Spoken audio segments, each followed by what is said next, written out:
Hello, everyone. Welcome into the first round of the Lmshl Season 5 playoff preview. So this is going to be a bit of a quick little thing, but I just wanted to get something out there for everyone.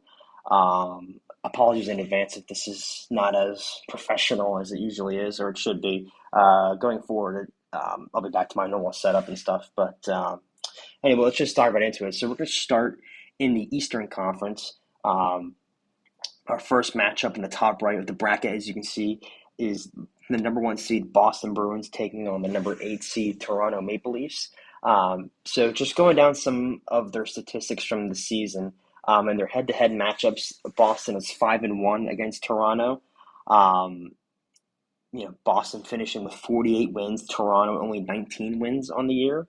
Um, you look at Boston's goals for per game, just shy of 4 goals a game, only giving up 2.27. Toronto, on the flip side, is a completely 180 different story.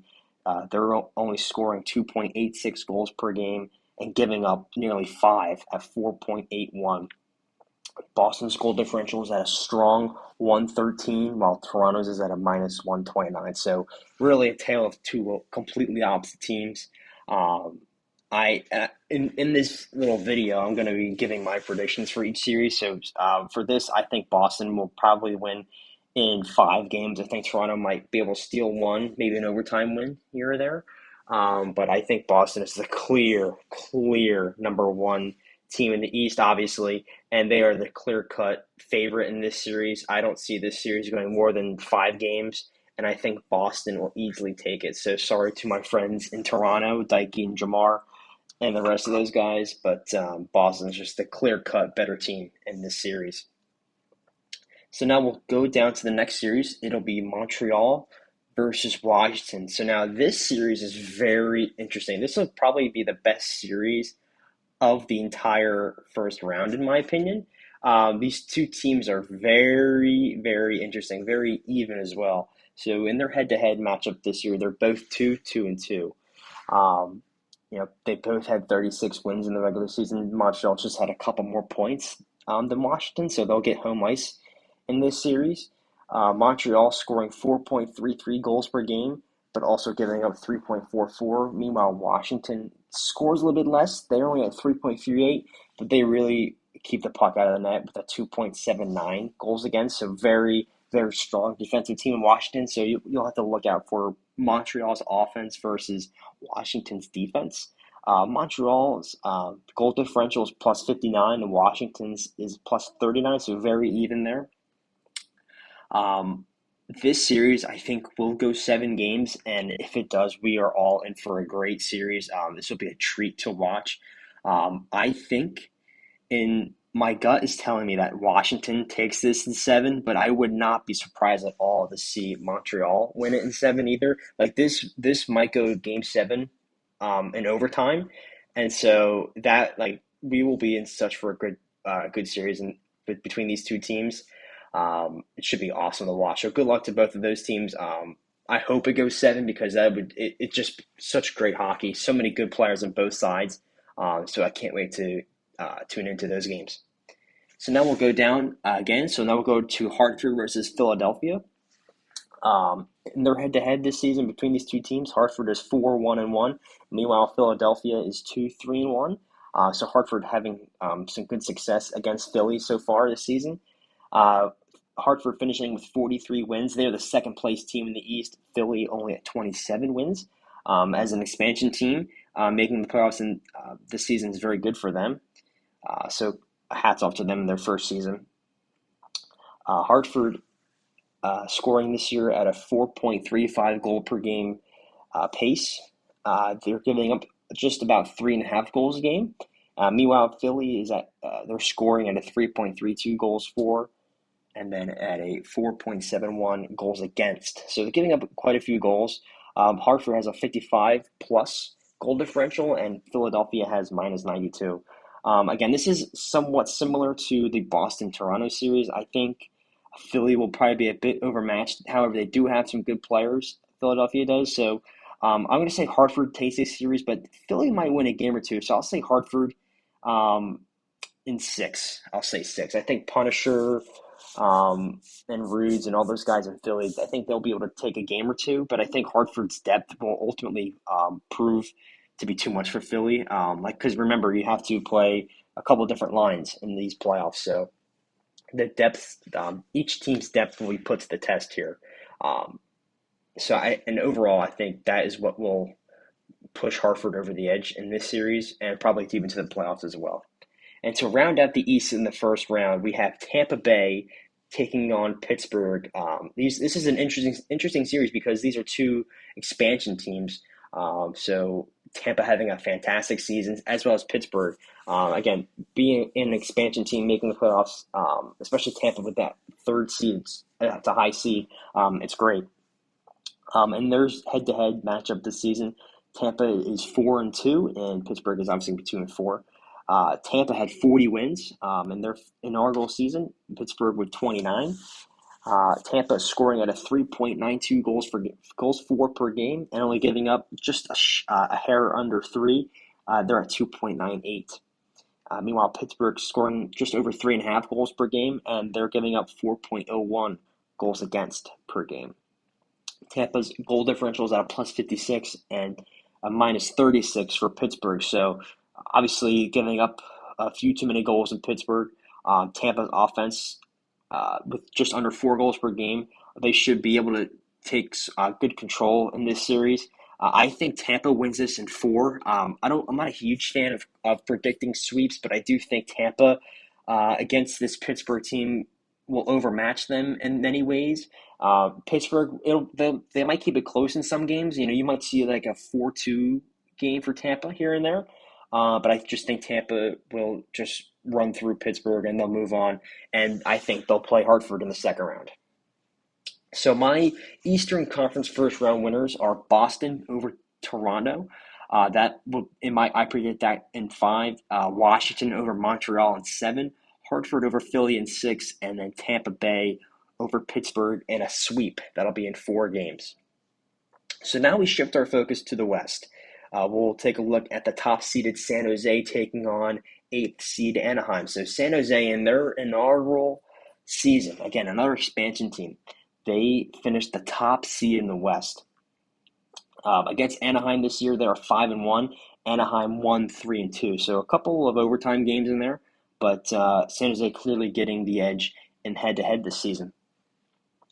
San Jose, a major offensive powerhouse, scoring at a 4.59 goals for per game, only giving up 3.35 goals against per game. And then over in Anaheim, they score at a 3.26 goals for, while they just give up 3.95 goals against per game. San Jose is at a plus 82 goal differential, while Anaheim's at a minus 46. So again, you see a clear top team in this series. It's obviously San Jose, and I think they will win in 5. Anaheim, they might get a game maybe on the Thursday night. They might push it to 3-1, but I think game 5, San Jose will finish the deal and they'll move on. All right. So now we'll go down to the 4-5 game series in the West. And again, another fantastic matchup here between Edmonton and Los Angeles. So in the head-to-head this season, this is very interesting. Edmonton is 0-5-1 against the Kings, and LA is 5-1 against Edmonton.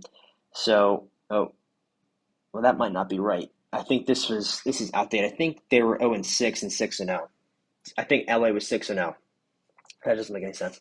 But anyway, LA has had the clear advantage over Edmonton. However, don't count them out just yet. I think Edmonton will give them a great fight. Some of the Edmonton players have said that they have played LA without their top players. So I think in these playoffs, you're going to get a completely different Edmonton team than LA has seen this season. So far this season, Edmonton has scored at a 3.71 goals for per game and have given up 3.59 goals against. Meanwhile, LA is just on a tear offensively, 4.6 goals for, but they have given up quite a few goals as well, 4.24 goals against. So from just looking at these numbers, you can see LA plays a run and gun style. They live and die by the goals. they scoring a ton, but also giving a bunch up. So don't be surprised to see some 7-6 games perhaps. It should be very entertaining. Edmonton has a +8 goal differential, and LA has a +24. So while Edmonton is the higher seed in this series, I think LA will take it. They'll probably take it in six. I think Edmonton does give them quite a series. I don't be surprised if this goes seven. I think the 4-5 matchups in both conferences are excellent. I think Edmonton will definitely keep the games close. And I think they'll likely win at least two, if not three, if not four. Like I wouldn't be surprised if Edmonton wins this series. But I think LA's top superstar power, especially in a game seven, will overmatch Edmonton. So if it got to a game seven, I think LA would win anyway. But I think LA will be able to close this out in six. So the next series we'll go down to next is my old stomping grounds in Detroit. They are taking on seventh seeded Nashville. So this will be an interesting series because I believe Nashville just played Detroit and they did take one of those games. So Detroit this season against Nashville 4-1-1, Nashville 2-3-1. Detroit getting 39 wins this season, Nashville only with 28. JJ's with taking over Nashville's done a really good job getting these guys into the playoffs. This is their first appearance, so this is an excellent opportunity for them to put their team on the map here. Again, Detroit finishing second in the West, Nashville finishing seventh. Detroit scoring at a 3.62 goals for per game, only giving up 2.8 goals against. Detroit always known for being a strong defensive team, and that should hold up still true in this series. Nashville scoring at a 4.1 goals for per game and giving up a lot of goals at 4.74 goals against. The emergence of Hungry Camper on Nashville has been very good for them. He will definitely be a player to watch in this series. If Detroit can contain him, they have a great shot at winning. But if Hungry Camper can go off, well, he'll give Nashville a fighting chance. I think this series is won by Detroit in five. Hungry Camper will probably win single-handedly carry Nashville to at least one win, maybe two. But I think Detroit will ultimately pull ahead, and they just won't look back, and so they'll advance to the second round. And finally, the final series of the first round. It is the third-seeded Vegas Golden Knights against the sixth-seeded Dallas Stars. Of course, that is the team I was traded to in Dallas. Their season head-to-head, Vegas is 4-2, Dallas 2-4. Vegas with 38 wins, Dallas with 31, just about a 500 record there. Vegas scoring at a 3.80 goals for per game while giving up 3.12. Dallas scoring at a 3.51 goals for per game and only giving up 3.22. So these are very, very even numbers here. When you look at on paper, this should be a very even series. The goal differentials are identical, +45 for each team. And there is superstar power on both sides. Vegas acquiring run like hell at the deadline. Dallas, and I don't know if I'm considered superstar power, but Nuaz, he is a very good player.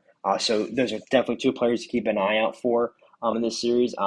It really comes down to Dallas's availability. Like everyone knows how limited the roster is in Dallas, so the forfeits could very well happen. So it really comes down to that. But if everyone can play, and Dallas's availability holds up, this should be a fantastic series. I think Dallas is probably a bit underseeded in terms of how good they actually are. They probably deserve to be in the upper half of the conference, but again, with forfeits and lack of availability, we all know what's going on. So it is what it is. So Vegas, do they get an unlucky draw? Who's to say? I think if Dallas's availability holds up, this series could go to seven. I think you can't count out Vegas either because they have some very good players. Ron Cal will surely win Vegas a couple games at least. Vegas is just a strong overall team, but I think if it goes seven, I mean that game seven will be must see hockey. I mean that will be excellent. I think Dallas, that's right, Dallas would move on to play in the second round. So, with all that in mind, remember there is reseeding. So I'm just remembering this as I'm talking too. So there is reseeding. So If my predictions come true, San Jose, LA, Detroit, and Dallas. That means San Jose would play Dallas and LA would play Detroit. Okay, so just keep that in mind as well. The brackets aren't, it's not like a typical bracket. Like you wouldn't see Dallas play Detroit. We do get reseeded, so I'll make sure that is all up to date on the bracket as well. But yeah, so these should be some awesome series. I'm really looking forward to watching these 4 versus 5 series in both conferences. I think we could get a lot of great series. So hopefully, there's no like not all the sweeps or this not all the series or sweeps, but there should be some awesome hockey. And make sure you tune into the LMSHL Twitch. I'll be broadcasting some games tonight, Wednesday night. So come join in, have some fun with us, and yeah, hope to see you guys there. And let's enjoy the playoffs. We'll see you for the second round playoff preview. All right, have a good day.